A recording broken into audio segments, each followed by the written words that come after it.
Sometimes we see people who they go into the nursing home, and there is a nursing home rule that says that you could qualify for Medicaid without selling your house. You can keep your house and get on Medicaid for benefits, but what then will ultimately happen is the state will put a lien on the house, and eventually they'll take the house. So it's kind of a delayed situation. So even if somebody only has a house and they're getting ready to go in a nursing home, then there's still planning tools that we can use to protect maybe a good chunk of the house. And really our rule of thumb on this type of planning, which we call crisis planning, there's sort of two types of planning that we can do. If we can get out 5 years ahead of it, then we can protect really 100% of whatever it is that we plan for.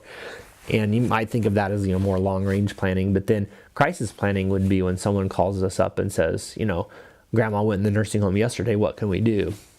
And we can still do a lot. Usually our rule of thumb on that, if we're looking at some Medicaid benefits, is we can protect a lot of times at least half of their assets, which people are shocked to see. And sometimes people say, well, they wonder if it's legal or we're doing something wrong, or but really all we're doing is using all the rules to their full advantage. So just like when people file their income taxes, are they going to use all the deductions, all the credits, all the exemptions, to get the best deal that they can? And pretty well everybody does, and that's what we do in the Medicaid process. So when we get that, when we work with families and we protect half their assets and get them on Medicaid benefits quicker than what they expected, all we're doing is using the rules to their full advantage. And in fact, everything that we do when we do planning like that is disclosed to Medicaid.